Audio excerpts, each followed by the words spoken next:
Olá pessoal, sejam bem-vindos ao canal Inglês Pontual. Eu sou o Teacher William Magalhães e hoje nós vamos falar do Present Perfect.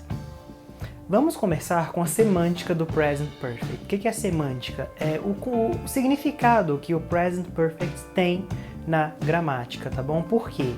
O Present Perfect ele é conhecido, como a pedra no sapato do estudante de inglês, do brasileiro que está ali tentando aprender o inglês. O Present Perfect é um tempo verbal que ele traz consequência para o presente, ou seja, um tempo verbal que começou no passado, mas ele traz uma consequência para o presente.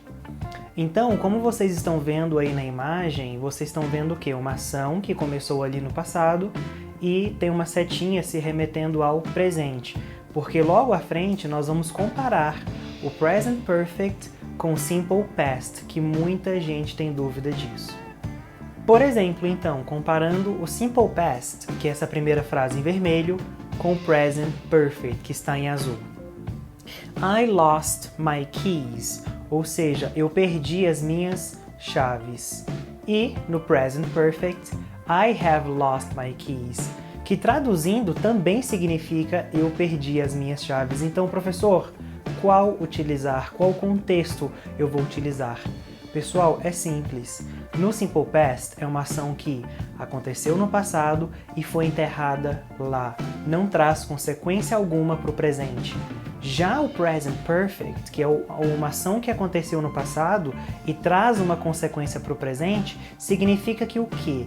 Se você vê um diálogo onde a pessoa fala I have lost my keys, isso significa que tem uma consequência ali para aquele momento. A pessoa não está conseguindo abrir a porta, a pessoa não vai conseguir sair, por exemplo, sair de casa para ir ao trabalho porque ela perdeu as chaves. Um outro exemplo é I haven't done my homework. Agora, uma frase no Present Perfect, só que no negativo. Então, I haven't done my homework, eu não fiz o meu dever de casa, traz uma consequência para o presente. Então, por conta dessa minha ação, que começou no passado, I haven't done, eu não fiz o meu dever de casa, eu deveria ter feito, e eu não fiz, então a consequência para o presente é agora eu vou perder nota, agora eu não vou ter um bom rendimento em sala de aula porque eu não fiz o meu dever de casa.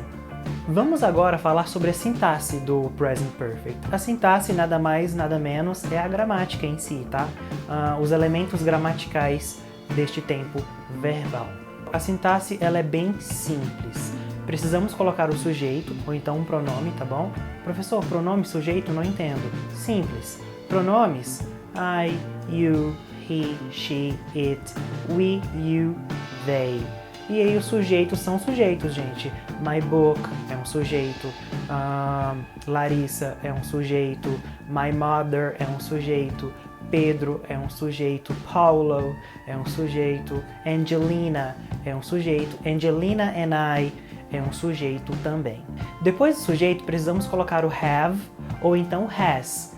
Ou então, como assim, professor? Eu vou explicar isso logo em seguida, tá bom? E por último, o verbo no particípio. Professor, verbo no particípio, vou ensinar isso também já já. Por que have ou por que has? Não entendo. Vou explicar agora. Lembra dos sujeitos que eu falei para vocês? I, you, he, she, it, we, you, they. Então, existem 3 aqui que são especiais e a gente precisa ter um cuidado especial com eles, que é o quê? É o he, é o she e é o it. Quando nós falamos sobre estes pronomes, tá? Nós precisamos colocar o has ao invés do have. Então, para todos os outros, have. E para o he, she, it, nós usamos o has. Então, e o particípio então, professor? Beleza, já entendi que é sujeito, já entendi o que é um pronome, já entendi quando eu utilizo o have ou então has, mas eu não entendi ainda, professor, o particípio.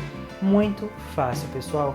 O particípio é simplesmente aquela terceira coluna do verbo quando a gente faz a consulta de algum verbo, em uma lista de verbos, por exemplo. Este é o particípio. Então, nessa tabela aí, a gente tem os verbos go, nós temos o verbo drink, nós temos o verbo travel e nós temos o verbo study. Nessa primeira coluninha, nós temos eles conjugados no presente. Na segunda coluninha, nós temos eles conjugados no passado. E na terceira coluna, nós temos eles conjugados no particípio, que está em vermelho, e são esses aqui da coluna do particípio que nós precisamos para poder formar o present perfect. Exemplificando então, nós temos o quê? She has drunk a lot yesterday e I have drunk a lot yesterday. Então, no primeiro exemplo aí, nós temos she has, que eu expliquei para vocês, né? O pronome she, eu preciso usar o has. E no exemplo em azul, eu tenho I have, ok? E o verbo drink na forma do particípio, tá bom? Conjugando o verbo drink é drink, presente, drank, passado, e drunk, particípio, com o, do jeito que está escrito aí na tela. Então, dando mais uma ênfase nessa questão do has e do have, olha só o exemplo aí na tela. Paulo has studied all night long. Então, Paulo estudou toda a noite. Peter and I have studied all night long. Então, o que eu quero dizer com esses exemplos aí na tela? Eu quero enfatizar, pessoal, que nem sempre nós trabalharemos com pronomes, né? I, you, he, she, it, we, you, they. Não, nós vamos trabalhar, gente, com sujeitos. Quem que é o sujeito aí no primeiro exemplo? Paulo. E quem que é Paulo, né? Se a gente for relacionar Paulo a um pronome. Paulo é he, ou seja, eu preciso falar Paulo has. No segundo exemplo, tem Peter and I. Peter and I, ou seja, Peter e eu. Se é Pedro e eu, ou Peter e eu, somos nós. Quem que é nós naquela relação de pronomes? We. E se é we, eu preciso usar o have.